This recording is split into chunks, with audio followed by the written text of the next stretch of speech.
Hey everybody, Jim and Roth here with a Rewind Theater on the first trailer for Furious 7. Yes, here we go. Roll call, folks. I know. First look at Dominic Toretto. We got Vin Diesel back. It's the whole family. Letty's back from the Letty grave. back, and then we have Roman. And of course, Ludacris back as Tej, right? I can never get his name right. And then here's, of course, Brian O'Connor, played by the late Paul Walker. Obviously, the production was stopped for a long time because of his death last year in a car accident. But Roth, you were observing that the movie is they're not shying away from. No. I mean, they're really they've made a concerted effort to make this a Fast and Furious film with all of the things we love about the franchise, but also a tribute to Paul Walker, and then I think also a launching pad to have the franchise go maybe in some new directions. So one of the things we talked about is like, how do you outdo harpooning down a plane? We saw this sequence at CinemaCon.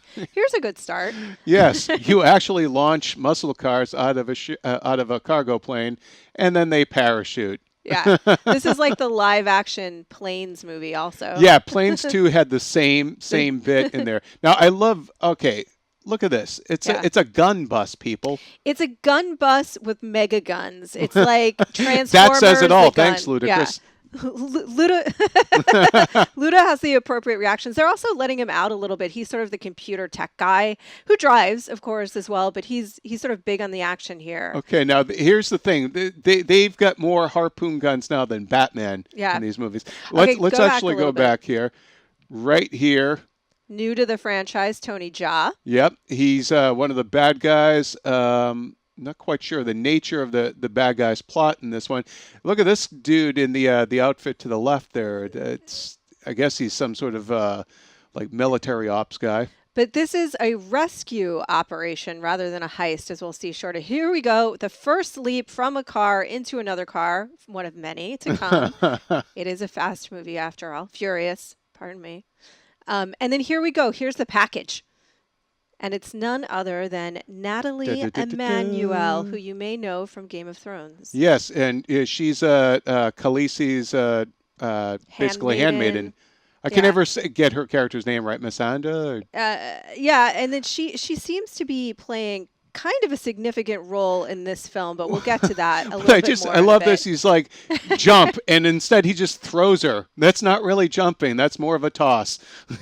So we're not sure exactly why she had been kidnapped and why they need to get her back. But it's an interesting thing because it's a transformation in the franchise. It had been all about them getting money or doing favors for the government or getting out of trouble. But this is them on a mission. How many times have they kind of done a play on this, though? Like, wasn't this the train sequence, right? They have, but there's never too many, Jim. There's never too many. Now, how many times have they done a circle shot around Vin? Isn't this Los Angeles or no? This is Abu Dhabi, right? Yeah, I should know my own. So no, that's this is Tokyo. Actually a flashback to Tokyo Drift. So if you guys remember, Han was introduced in Tokyo Drift, and he died in that film in an accident. So we thought. And then he rejoined the franchise. Okay. And then they, in Fast 6, basically went back and made his death a murder at the hands of Jason Statham, who is playing Owen Shaw. There he is. It's Jason Statham. So his name is either Ian or Deckard Shaw. He is the brother of Owen Shaw. The bad guy, Luke Evans' bad guy from Fast 6. Yes. And, of course, he's the transporter, so we have some nice well, he's not the transporter in this movie, but you can't help but think, what if? So this is the moment that they're sort of like reflecting on, I think, Han's loss and what it's going to mean for them as a team. But also, the fact that Brian O'Connor is not in this, and neither is Jordana Brewster's character, perhaps, at what point in the story could this be like the end of the movie? Like, what do we do now with the family? Or? No, because that's Brian right there. I don't think I missed him. Yeah, he's all the way I to see. the. Yeah. Sorry I'll be about honest that, with you, and I hate to sound grim here. I don't think that's actually Paul Walker, but I think it is Brian. His brothers did body double for him. Now we have Luke Hobbs, DSS agent, back to Rock. Mm-hmm. And here's that little bit of exposition. So look Luke Evans. look down. You can see there. So that's Deckard Shaw, yeah. Deckard Shaw, and we've known the character as Ian Shaw. So either he has another brother named Deckard, or they've changed the character's name. I'm just surprised that Luke Evans' character was supposed to have been born in 1978. That just, I don't know. That seems to strike me as odd. So here we have a party scene. If you want to go back a little bit, party scene. Here's Jason Statham doing what he does best. That's how he parties. At a party scene, we assume in Abu Dhabi, because it looks Abu Dhabi-like. And here we go a little bit forward, and I think that we'll see what is probably Han's funeral right there. Yeah. That's them sort of reflecting on it. My guess, to be honest, is how they've worked it with Brian, is that it's so dangerous now. People are being killed. He has a child He now. has a child with Mia. They have to go into hiding, and everybody's got to kind of come together without him. Because we have to remember the Shaws were basically, well, it's kind of funny he's got his FBI gear on because he started in the series as an FBI agent, right? Yeah. He was an FBI, not a local cop, right? No. Yeah, it was basically the beginning of the franchise was Point Break redone with cars, and he was an FBI agent, just like Paul Walker. Yeah. I missed that guy. I Now, know, here we go, Abu Dhabi. You know that because there were guys with camels. Mm-hmm. So Gold Golden Girls women. dancing to Not your mother's Golden Girls. dancing to amazing Oh, music. wait, So no, go here back we go. a little bit, and so go forward a little bit. It looks like the whole gang is sort of together in Abu Dhabi, and Natalie Emmanuel looks like she's becoming a very significant part of this franchise. They do have to kind of, fill the void left by the departure of Han and Gal Gadot's character, from the last movie. Also, this is I like the very James Bond-like feel, but is it me or is it starting to kind of morph into Triple X? I mean, I don't know that it's morphing. I feel like it's always had flavors of Triple X. We also have to point out that James Wan is directing this, the guy who did Saw and Insidious and The Conjuring. So this is definitely a departure for him. Yeah. Do you know anything about the bad guys' plot outside of revenge? Is there something that they're trying to heist?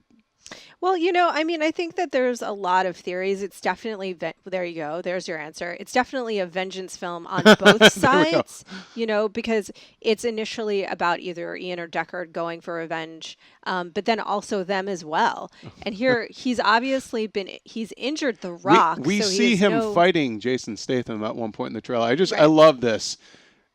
Oh, yeah. And here they are fighting again.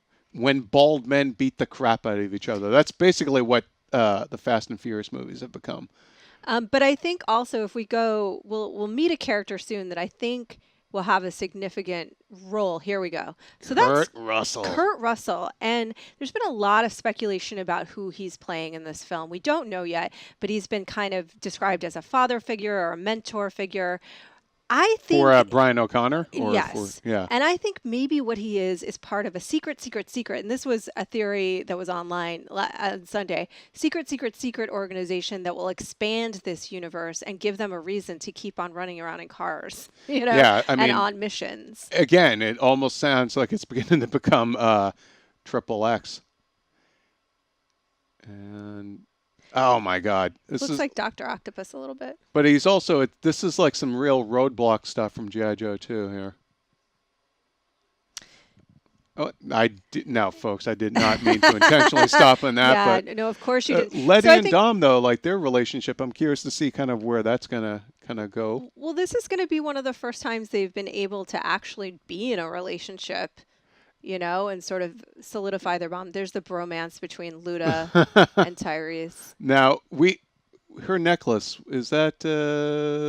Come on, Jim. No, I'm honest to God, people. I was looking at the necklace. Is the necklace I'm serious. She has two different necklaces. Okay. I couldn't tell if it... Oh, my God. Never mind. Oh, my God. This is shot. Awesome. This is so amazing. This is where it happens, people. This is where the magic happens. Look, they've apparently it looks like they played a game of chicken or something. Head-on collision. Get out of your car and just leap for one. What another. are they? Are those are they just wrenches or what the hell are they hitting? No, each other I think with? that they are wrenches. They are beating each other. It could be just scraps of the car too. It's true. I don't know what. Whatever it is, it's working for me. So this, I think, is probably the final confrontation. And here we go. We're back to reminding one another again that this is about family. And here we'll see the first shot of Jordana Brewster. She, you know, she was a major player in the early movies, and she has become increasingly kind of sidelined as the series has gone on. I think this is her saying goodbye to her brother, saying we're going into hiding. I think it's, you know, the fact that Walker is one of the last shots in the trailer, too. It's so hard not to watch it and feel sad, but I think that they seemingly from this trailer have found the balance to really like kind of honor him and then still do what they do. All right, folks. Well, Furious 7 coming early next year. For more on this film, keep it here on IGN. Thanks for watching.